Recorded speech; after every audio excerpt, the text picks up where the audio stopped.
வணக்கம் மாணவர்களே, உங்கள் எல்லோரையும் ரோஜா தோட்டம் சேனலுக்கு அன்போடு வரவேற்கிறேன். மாணவர்களே, இன்று நாம் மானுடம் வெல்லும் பாடத்தில் தரப்பட்டுள்ள மொழியை ஆள்வோம் மொழியோடு விளையாடு பயிற்சிகளுக்கான விடைகளை படிக்கலாமா? கேட்க, கீழ்காணும் தலைப்புகளுள் ஒன்றை பற்றி 2 நிமிடம் பேசுக, இதெல்லாம் கொடுத்துருக்காங்க. இதற்கு அடுத்து வந்தீங்கன்னா அது என்னும் இடைச்சொல்லை சேர்த்து தொடர்களை மீண்டும் எழுதுக. இப்படி ஒரு பயிற்சி தரப்பட்டிருக்கு. இதை நாம இப்போ செய்யலாம். சரிங்களா? முதல்ல என்ன கொடுத்திருக்காங்க? அண்ணன் கை கடிகாரம் அழகாக உள்ளது. இந்த வாக்கியத்துல நாம அதுவை கொண்டு போய் சேர்க்க வேண்டும். எங்கே சேர்க்கலாம், எப்படி சேர்க்கலாம் பார்க்கலாமா? அண்ணனது கை கடிகாரம் அழகாக உள்ளது. அண்ணனது அது வந்துச்சா? அடுத்தது வீரன் கையில் வேல் இருந்தது. அதுவை கொண்டு போய் சேர்க்கணுமே. எப்படி சேர்க்கலாம்? வீரனது கையில் வேல் இருந்தது. வீரனது அது வந்துடுச்சா? அடுத்தது என் வீட்டில் சிறிய நூலகம் உள்ளது. இதை எப்படி எழுதலாம்? எனது வீட்டில் சிறிய நூலகம் உள்ளது. எனது அது வந்துடுச்சா? அடுத்தது அவன் கவிதையை நான் பாராட்டினேன். இங்கே அதுவை எந்த இடத்தில் சேர்க்கலாம்? அவனது கவிதையை நான் பாராட்டினேன். இப்படி எழுதலாம். கடைசியாக உன் பாடநூலை எடுத்து வா. இதை எப்படி எழுதலாம்? உனது பாடநூலை எடுத்து வா. இப்படி எழுதலாம். அடுத்தது கீழ்காணும் தலைப்புகளில் ஒன்றை தேர்ந்தெடுத்து கவிதை எழுதுக. 2 தலைப்பு கொடுத்திருக்காங்க. ஒரு தலைப்பு அன்பு, இன்னொரு தலைப்பு தன்னம்பிக்கை. ஏதாவது ஒண்ணு எழுத சொல்லிருக்காங்க. 2க்குமான ஒரு மாதிரி கவிதையை நான் கொடுக்கிறேன். நீங்க இதை பார்த்து உங்க சொந்த நடையில எழுதுங்க. சரிங்களா? ஒரு உதாரணத்துக்கு இதை பயன்படுத்திக்கோங்க. கவிதை ரொம்ப சுமாரா தான் இருக்கும். சரிங்களா? முதல்ல அன்பு. உணர்வில் உயர்ந்தது அன்பு, உலகில் மூத்தது அன்பு, மூச்சு காற்றது அன்பு, பகிர ஏற்றது அன்பு, பாசம் கலந்தது அன்பு, நேசம் மிகுந்தது அன்பு, தர்மம் செய்வது அன்பு, தானம் தருவது அன்பு, நிதானம் காப்பது அன்பு, அன்பு அதை நீ நம்பு. அடுத்தது தன்னம்பிக்கை கவிதை. தன்னம்பிக்கை ஒரு விதை, ஆழ்மனதில் அதை விதை. நீ உயர்ந்த விருட்சமாவாய், நீ பரந்த சரணாலயமாவாய், வானம்பாடிகளின் சொர்க்கமாவாய். யானைக்கு தும்பிக்கை எப்படியோ அப்படியே உன் மீது நீ வைக்கும் நம்பிக்கை, அதுவே உன் தன்னம்பிக்கை. எப்படியோ கவிதையை எழுதி முடிச்சிட்டோம். அடுத்து வாங்க சரியான இணைப்பு சொல்லால் நிரப்புக. என்னென்ன இணைப்பு சொற்கள் தரப்பட்டிருக்கு? அடைப்புக்குறிக்குள்ள சில இணைப்பு சொற்களை கொடுத்திருக்காங்க. எனவே, ஏனெனில், அதனால், ஆகையால், அது போல, இல்லை என்றால், மேலும், இதெல்லாம் கொடுத்திருக்காங்க. எடுத்துக்காட்டுக்கு ஒரு வாக்கியம் கொடுத்திருக்காங்க. காயிதே மில்லத் அவர்கள் மகிழுந்தில் பயணம் செய்வதை விரும்பாதவர், ஏனெனில் அவர் எளிமையை விரும்பியவர். இப்படி கொடுத்திருக்காங்க. இங்க ஏனெனில் என்பது இணைப்பு சொல். இதே மாதிரி கொஞ்சம் யோசித்து நாம எழுதணும். எழுதுவோமா? 1. நாம் இனிய சொற்களை பேச வேண்டும். டேஷ் துன்பப்பட நேரிடும். எப்படி எழுதலாம்? நாம் இனிய சொற்களை பேச வேண்டும், இல்லை என்றால் துன்பப்பட நேரிடும். 2. குயிலுக்கு கூடு கட்ட தெரியாது. டேஷ் காக்கையின் கூட்டில் முட்டையிடும். இங்கே என்ன வரும்? குயிலுக்கு கூடு கட்ட தெரியாது, அதனால் காக்கையின் கூட்டில் முட்டையிடும். இப்படி எழுதலாம். ஆகையால், எனவே, இந்த சொற்கள்லாமும் இதுக்கு இணையான சொற்கள் தான். அதை எல்லாமும் கூட எழுதலாம், தவறில்லை. சரிங்களா? இந்த சொற்களுக்கு இடையேவும் வேறுபாடுகள் இருக்கு. அதனால், ஆகையால், எனவே இதெல்லாம் எங்கெங்க வரும்னு பெரிய வகுப்புல படிப்பீங்க. இப்போதைக்கு நீங்க 3ல எதை எழுதினாலும் சரிதான். சரிங்களா? 3. அதிக அளவில் மரங்களை வளர்ப்போம்.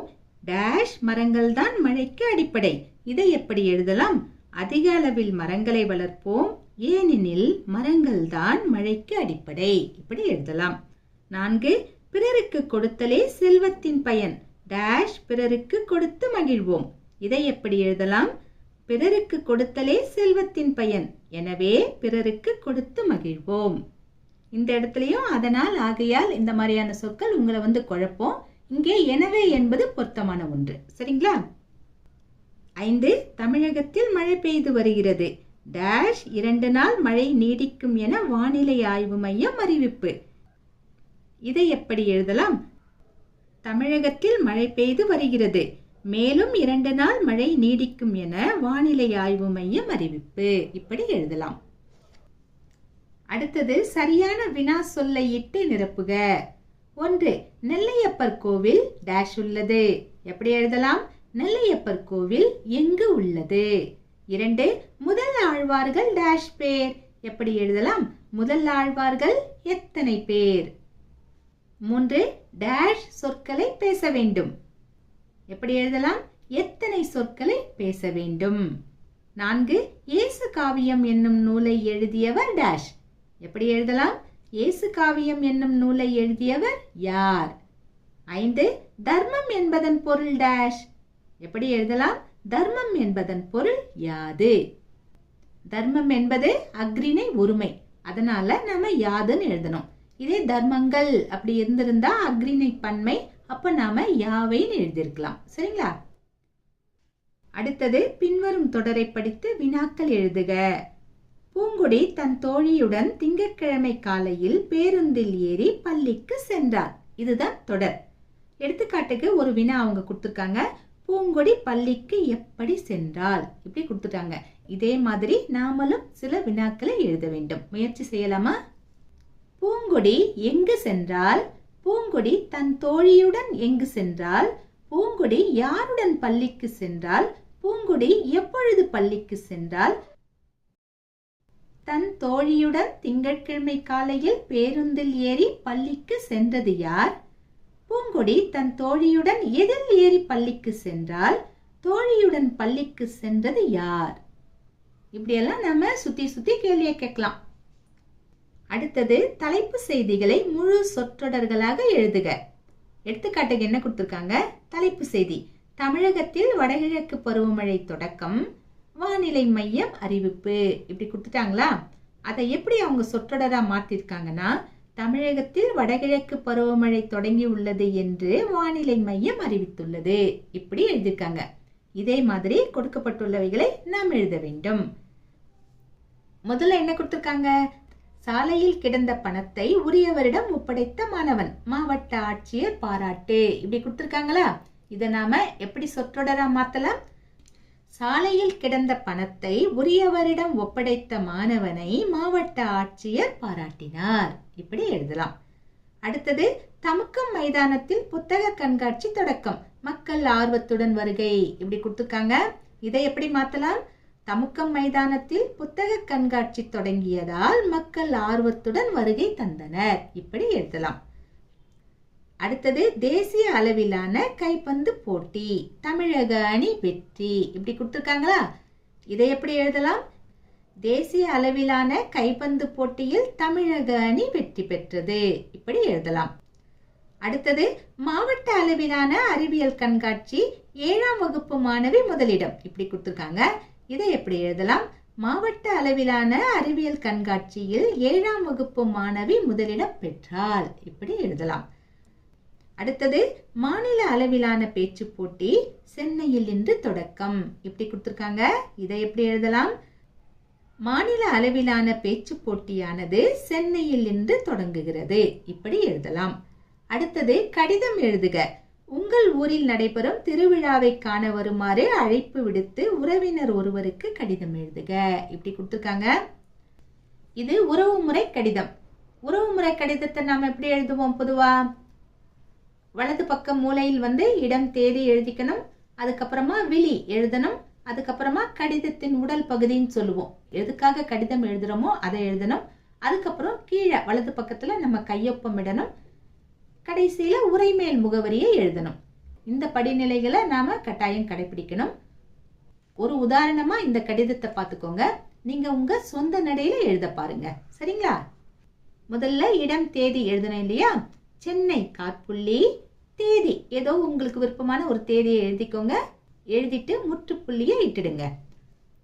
அடுத்தது விழி எழுதணும். எப்படி எழுதலாம்?